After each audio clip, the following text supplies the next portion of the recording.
Right, morning everyone. We're going to pick up the car from its first service.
So there we go, £94 for a service, not bad. Yeah, so that's one of the great things about these cars, is they cost very little to service. In fact, £94 is a bit expensive because they insisted on changing the pollen filter, and if you go online you actually can pay £65 for the service, and then it's an extra £30 or so for the pollen filter. Now,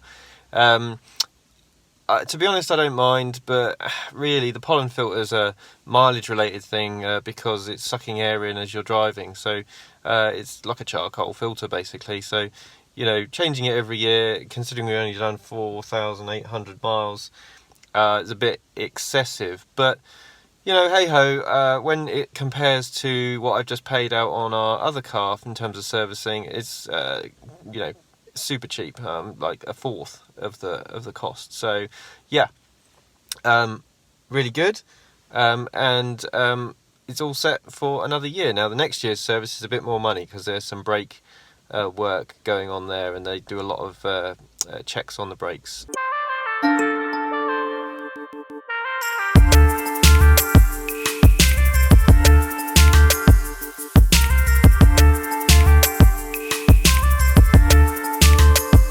Right, we're back. So, actually, the brakes feel a lot better. That was one of the things that I'd asked them to have a look at, is the brakes, because the pedal travel seemed a bit long, especially when you were braking down to a stop from a very low speed. You seem to push the pedal a little bit further than you'd expect, but now it seems to be tightened up nicely. I think it's because the rear drums shoes weren't adjusted properly. And so they had to go a little bit further before they actually started to engage, which then sent the travel on the pedal a little bit longer. So looks like they've tweaked that up because it's much better. Otherwise, the only thing that I really noticed about this particular service is they've turned the service light off. I'm sure because the service was only £65 plus the pollen filter, they really didn't spend a lot of time on the car at all. So that's it. You know, this is a very, very cheap car to service, much cheaper than anything else. And this goes for all electric cars because there's no oil to change. There are still things to change on brakes and things like that, but they don't need doing for a couple of years. So that will be next year when the brake fluid is changed and the system's checked as well. So, will we keep this car? Now this is a good question because actually I've done a quick search on what second-hand prices of Zoes are looking like right now, and they're practically the same as what we paid for it new. So there is an opportunity to upgrade this car to the ZE50 and essentially have had a year's free motoring, as near as damn it. So that's actually an option.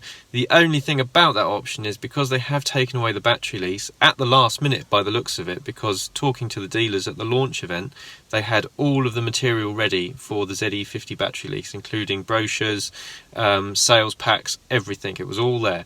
So it must have been a last minute change of mind by Renault to stop that battery lease, and who knows, they might even bring it back in. So that does mean that the new Zoe will be a more expensive car. So it's really a case of, is it worth the extra? sitting here and looking at this dash, kind of yeah, but actually from a driving experience, the only thing you're really gaining is an extra 25 horsepower, something like that, and obviously the CCS charging, and we've only used public charging when we've needed to once in this whole year of ownership. So it's a bit of a question, but you know, these cars are like mobile phones were when you know, the iPhone first came out. You know, the next one is 10 times better than the one before it, and now, you know, they're all just very much of a muchness. So it is kind of exciting to think about the new car and the features that it has. It also, there might be a thing about maximising the value of this car and moving to the next car, because this car isn't going to you know, maintain a level of value. There may well be a sort of cliff edge at some point in its value, especially as the new cars come out. Although again, there may be more demand for these ZE40s because there's very little difference in them in a day-to-day basis, but they will be much cheaper than the new cars, especially from a kind of upfront capital point of view. So yeah, interesting times. Let's see what happens, but anyway, we'll see you in the next one, and I hope that that's been vaguely useful to you. Take care, don't forget to like and all that jazz. See you later.